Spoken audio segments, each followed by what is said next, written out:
ये कहानी शुरू होती है प्राइमेडू नाम के एक छोटे से आइलैंड को दिखाते हुए। हम डेल को देखते हैं। अपनी पत्नी से डिवोर्स लेने के बाद वो इस आइलैंड पर अपना जीवन व्यतीत करने लगा, पर वो अपने बेटे को बुला नहीं पा रहा था। उससे वो बहुत प्यार करता था, पर अपनी माँ के साथ वो भी चला गया। डेल का करीबी दोस्त माइक, जो डेल से अब कटने लगा था क्योंकि उसका गुस्सा काम में दिक्कत दे रहा था। अपना पेट पालने के लिए वो मछलियों का व्यापार करते। डेल ने उसके साथ मिलकर एक बोट को खरीदा था। वो दोनों विदेशी लोगों को अपनी बोट पर सवार करते, उन्हें एक्सपीरियंस देते मछली को पकड़ने का। इस काम से इनकी थोड़ी कमाई हो पाती। डेल के लिए पैसे तो अब मिट्टी के समान थे, पर माइक अपनी बेटी को आगे पढ़ाना चाहता था और उसके लिए पैसे ही सब कुछ थे। ऐसे एक दिन इनकी बोट पर दो विदेशी लोग सवार थे। जब मछली पकड़ने की बारी आती है तो डेल उन्हें पीछे हटाता है और खुद मछली को पकड़ने लगता है। इस हरकत पर दोनों विदेशी लोग विरोध करते हैं, पर डेल उन्हें चाकू दिखाकर डराकर चुप कराता है। दरअसल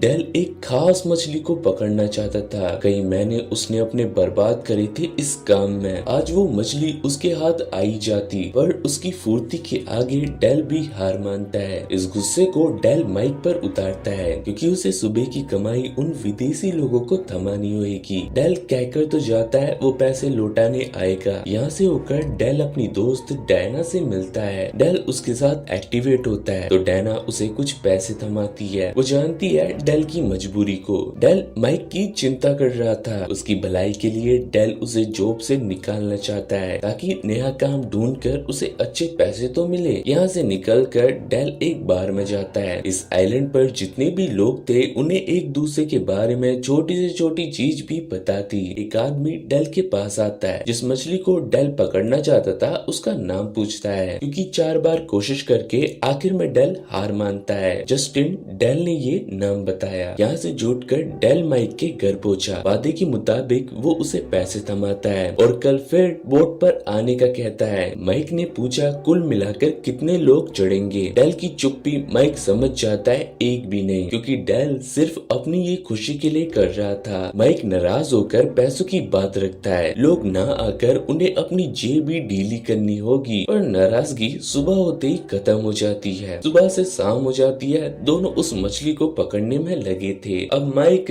डेल का पागलपन समझने लगा था उस मछली के चलते। डेल अपना गुस्सा माइक पर उतारता है। जब तक उसकी पत्नी ठीक थी सब कुछ सही चल रहा था, लेकिन जैसी वो मरी वो एक पनौती को लेकर घूम रहा है। ये बात माइक के मन को तोड़ देती है। वो अपना सामान उठाता है और पीछे मुड़कर देखता नहीं, पर कड़वे शब्द उसके मन को भी उजाड़ चुके थे। इस गम को छुपाने के लिए वो उसी बार में पूछता है। वहाँ कल वाला आदमी ही उसके पास आया। मछली के पागलपन को वो छोड़ने का कहता है। डेल ने किसी की नहीं सुनी तो वो उसकी क्यों सुने। कुछ देर बाद डेल से मिलने एक लड़की आती है। उसके चेहरे को डेल देखता है और बीते कल में चला जाता है। वो लड़की उसकी पत्नी थी, पर डेल के प्यार के काबिल नहीं। वो अपने हुस्न को किसी और मर्द को बेचने लगी पैसों की खातिर। डेल उसे अपनी बोट पर ले जाता है। वो सीधा कैरन से यहाँ आने की वजह पूछता है। वो अपने रिश्ते के बारे में बात करती है, जहाँ उसके पति का जिक्र होता है फेडरिक। उसके पास पैसा तो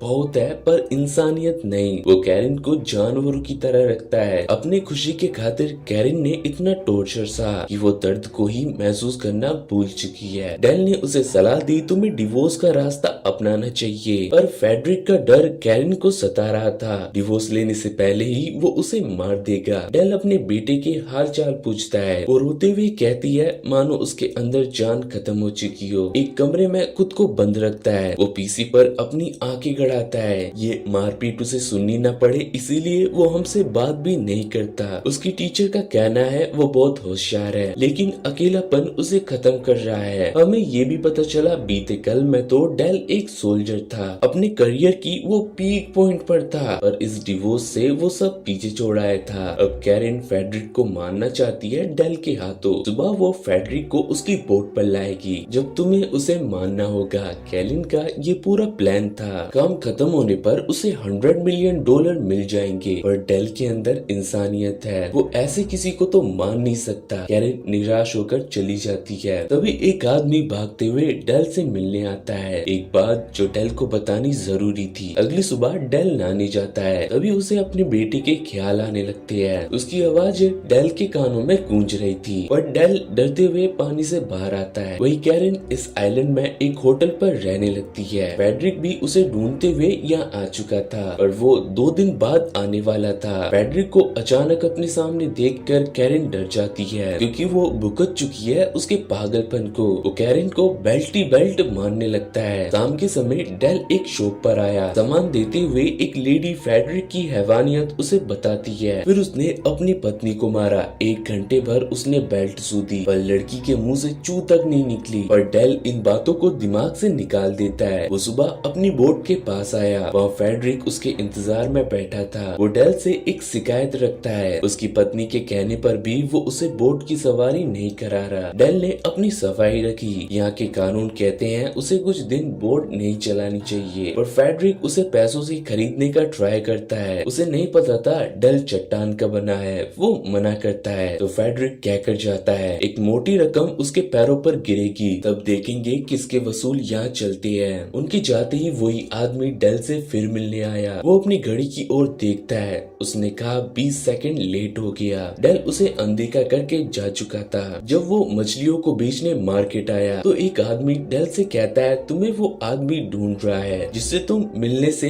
हर वक्त कतराते हो। डेल इस पर इतना ध्यान नहीं देता। वहीं डैना की एक मनपसंद बिल्ली लापता हो गई थी पर डेल उसे ढूंढ निकालता है और डायना के हाथों में थमाता है। डायना कैरन की यहाँ बात छेड़ती है। वो जानती है डेल के अंदर अच्छाई है। कैरन उसके पास मदद की उम्मीद लेकर आई थी तो तुम्हें उस उम्मीद पर खड़ा रहना है उसकी मदद करके। अब बाजार में माइक डेल को ढूंढते हुए उसे मिल ही जाता है। उसे पैसों की दिक्कत थी। अपनी बेटी की पढ़ाई का भार वो उठा नहीं पा रहा था। भले ही काम से वो निकल चुका है। जब फेडरिक उसे एक राइड के $100 देने के लिए तैयार है तो वो ठुकराई क्यों। डेल ने कहा मैं ये तुम्हारे लिए क्यों करूं। तो माइक भी अपने मुंह से बोल पड़ा। वो जानता है ये जो सब वो कर रहा था उसकी भलाई के लिए कर रहा था पर भलाई पैसों से बढ़कर होती है और उसे पैसों की ही जरूरत थी। डेल माइक की ऐसी हालत देखकर ये काम करने के लिए हाँ करता है। तभी वहाँ कैरिन आती है। वो एक चौंकाने वाली बात करती है हमारा बेटा तुमसे बात कर पाता है। तुम्हारे कानों में उसकी आवाज ही गूंजती है और वो तुम्हें अभी देख रहा है। डेल साफ कहता है वो उसे मारेगा नहीं सिर्फ बोट की सवारी कराएगा। तो कैरिन ने कहा फेडरिक हम दोनों को मार डालेगा। अगली सुबह डेल फेडरिक को लेकर अपनी बोट पर चढ़ता है। यहाँ उसके मन में अजीब सी बेचैनी हो रही थी। वो डेल से उसके परिवार के बारे में पूछता है। वो कहता है एक नाजायज औलाद उसे मिली तो हुई है जो पूरा दिन कंप्यूटर के आगे बैठता रहता है एक सड़े से गेम को खेलकर जिसमें एक मछुआरा है उसे मछली पकड़कर देखता रहता है। सभी तो यही कहते हैं वो बहुत होशियार है पर खुद को कमरे में बंद रख के वो अपनी होशियारी कैसे दिखाएगा। हालांकि मैंने उससे बात करने की कोशिश करी कई बार पर वो हर बार मुंह मोड़ लेता। डेल ने कहा क्या तुम्हें इसका कारण पता है। वो कहता है कुछ भी नहीं पर मैं उसे मार दूंगा। ये सुनकर डेल का गुस्सा बढ़ने लगता है पर एक बड़ी मछली उनके हुक पर फंस जाती है जिससे डेल का ध्यान भटकता है और तीनों उस मछली को पकड़ने में लग गए थे। जब फेडरिक जा रहा होता है तो माइक उसे फिर कल आने को कहता है। उसके साथ कैरन भी आई थी। चोरी छुपते वो डेल से बात करती है जहाँ वो फेडरिक को मारने का काम शुरू करने को कहती है और उनका बेटा भी यही चाहता है। ये बात डेल को अजीब लगती है और माइक भी इसमें शामिल हो चुका था। वो डेल से पूछता है क्या तुम्हारा उस लेडी के साथ कोई रिश्ता है। डेल कहता है वो मेरी पत्नी थी। जब वोट जीत कर मैं घर आया तो वो फेडरिक की हो चुकी थी। माइक ने उसे हिम्मत दी और इस किलिंग के काम को छोड़ने का कहा। वो पैसों के लिए कुछ भी तो नहीं कर सकते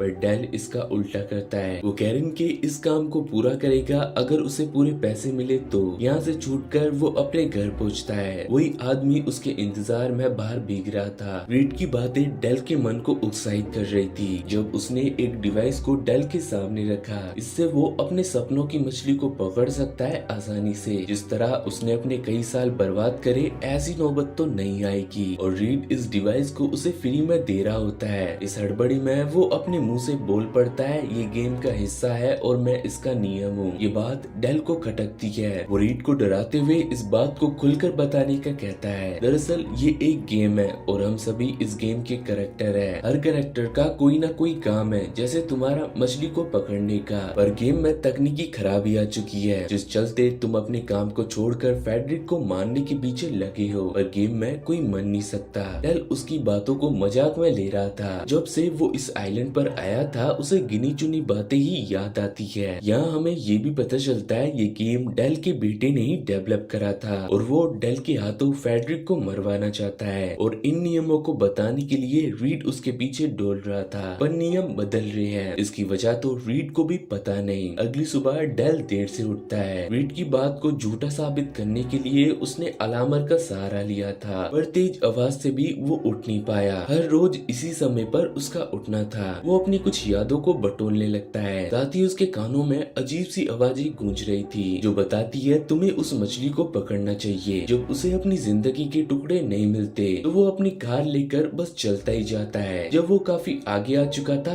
तो मन को संतुष्टि मिलती है। अब ये गेम का हिस्सा तो नहीं हो सकता। तभी झाड़ियों में से एक लड़का बाहर आता है। उसने कहा, मैं जानता हूँ आपको काम का बहुत लोड है, तो मैं आपकी मदद कर सकता हूँ। डेल हंसने लगता है। जब उसे लोगों की जरूरत थी तो लोग नहीं मिले, तो अचानक से ये लोग कहाँ से आ टपके। वो रैंडमली फोन मिलाकर रीड के बारे में पूछता है। उसने भी यही कहा, रीड असली है। डेल के दिमाग में सवालों के जाल बुनने लगते हैं। वो एक दुकान पर पहुंचता है। वहाँ खड़ी एक लेडी से अजीब सवाल पूछने लगता है, पर लेडी तो अपनी बातें बताना शुरू कर देती है। इन सब को छोड़कर वो उसी बार की तरफ चल पड़ता है। वही आदमी डेल के पास आया। तुम लेट तो नहीं हो रहे काम पर जाने के लिए? उस मछली को पकड़ना तुम्हारा काम का ही हिस्सा है, और अनजान लोगों से दूर रहना वो मुसीबत का कारण है। अगली सुबह कैरन की आँख खुली। कुछ खून की बूंदे बाथरूम पर जाकर थमी। उसकी नजर फेडरिक पर जाती है, जो घायल अवस्था में वहाँ गिरा हुआ था। दरअसल पिछली रात माइक ने उसके घर पर कुछ गुंडे भेजे ताकि वो फेडरिक को अधमरा बना दे। उसके पास एक ठोस कारण तो बने बोट पर न आने का, जिससे डेल उसे मारने के मकसद से भी भटक जाएगा। अब माइक तो बस गेम के नियमों की सुन रहा था। ये बात डेल को पता चली, पर वो माइक को कुछ कह भी नहीं सकता। गुस्से को बुझाने के लिए वो बीच के कोने पर आ पहुंचा। उसके हालचाल पूछने रीड भी वहाँ आ पहुंचा, तो डेल ने अपने गम को उससे साझा करा। क्या हम मर चुके हैं? ये नर्क और स्वर्ग के बीच का रास्ता है। हमारे होने का इस दुनिया में कोई वजूद भी है। रीड ने कहा, तुम्हारे दिमाग की ये उपज है जो एक इंसान के विचारों से बह रही है। हम सब तो बस उसके हाथ की कठपुतलियां हैं जो उसके अधूरे काम को पूरा कर रही है। शायद तुम उससे मिले हो। रीड ने कहा, हाँ, उसके पिता मारे गए। तो तेला बाप बुरा निकला जो उसकी माँ को रोजाना मारता है। अपने दुख को उसने गेम पर डाला। अपने पिता के रूप में उसने मुझे पाया, इस कोशिश में कि मैं उसके सोतेले बाप को मार दूं। एक छोटा बच्चा अंधेरे से ढका हुआ है, वो हमें अभी सुन और देख रहा है। डेल उसके दुख को समझने लगा, इसलिए आज वो उसकी ख्वाहिश को पूरी करेगा, यानी फेडरिक को मार गिराना। ये जानकर रीड भी अपने घुटने टेक लेता है। वो गेम के नियमों को उसके हाथों पर थमाता है। उसका वादा था वो रुकावट नहीं बनेगा। वहीं कैरन फेडरिक को फोर्स कर रही थी, तुम वहाँ नहीं आओगे तो कुछ बुरा हो जाएगा, जिस कारण वो जख्मी होने के बावजूद भी बोट के लिए निकल जाता है। दरअसल वो नादान बच्चा एक बात को लेकर बैठा था, जो था फेडरिक को मारना सही है या नहीं। इसलिए इस गेम का उस बच्चे ने सहारा लिया। अगर डेल फेडरिक को मारता है तो असल दुनिया में वो बच्चा अपने सोतेले बाप को मार देगा। जहाँ गेम के रूल डेल को रोके हुए थे, तभी उसे मछली पकड़ने के लिए उकसा रहे थे। वो तो कभी किसी का बुरा नहीं चाहता था, तो हत्या को अंजाम देना मुमकिन नहीं था। पर डेल एक पिता के एहसास को समझ चुका था। वहीं कैरन और फेडरिक बोट पर सवार हो चुके थे। भागते हुए डेल वहाँ पर आ पहुंचा। जल्दी वो बोट को लेकर समुद्र की गहराई की ओर बढ़ने लगा। फेडरिक अपने होशोवास में नहीं था, काफी जख्मी उसका बदन हो चुका था। उसकी जिद के आगे डेल उसे मछली का जाल पकड़ाता है, और वो एक विशाल शार्क थी जो फेडरिक को खींचकर समुद्र में ले गई और उसका अंत हो उठा। आखिर में डेल कैरन से मिलता है। अपने बेटे को वो याद कर रहा था। कैरन के निकलते हुए आंसू उसे दिलासा देते हैं वो जल्दी उससे मिल पाएगा। कुछ पलों में वो धूल बनकर उड़ गई। असल दुनिया में उस बच्चे ने अपने सोतेले बाप को मार दिया था। उसकी उम्र कम होने के कारण सजा नहीं मिली। डेल तो असल दुनिया में कब की मर चुका था। वो तो बस गेम में उसकी कल्पना बनकर घूम रहा था। डेल को एक कॉल आया। उसे उठाने पर वो पहली बार उस बच्चे की आवाज सुनता है। वो भावुक होकर कहता है, मैंने गलत करा। डेल उसे हिम्मत देता है, अपने दिल की सुनो और घबराओ मत। वो बच्चा उसे जल्दी मिलने का वादा करता है। फोन के करते ही गेम की सारी चीजें मिटने लगती है। तभी डेल को उस बच्चे की आवाज आई। वो भागकर भागते हुए डेल से मिलने आया। दोनों एक दूसरे को देखकर आंसू छुपा ना पाए। आखिर जिस प्यार को पाने के लिए वो तरसता रहा वो उसे मिल चुका था। वीडियो पसंद आए लाइक कर देना और सब्सक्राइब नहीं करोगे तो अनोखी कहानी तो आपसे छूट जाएगी।